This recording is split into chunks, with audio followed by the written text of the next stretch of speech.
Hello বন্ধুরা, তোমরা সবাই গরমে কেমন আছো? গরমে কেউ ভালো নেই, তাও বলতে হলো তোমরা কেমন আছো।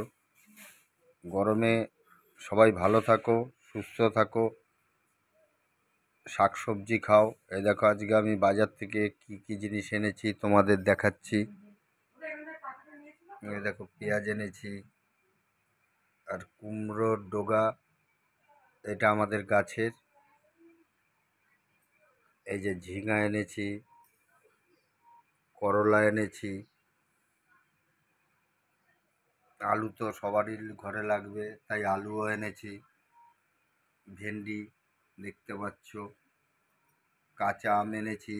কাঁচা আমের পোড়া শরবত ভালো লাগে, গরমে পেট ঠান্ডা থাকে। আর কুমড়ো দেখতে পাচ্ছ, আর সঙ্গে চিচিঙ্গা। এই আজকে বাজার করলাম। তোমরা সবাই ভালো থাকো, গরমে সুস্থ থাকো, বেশি বেশি করে জল খাও।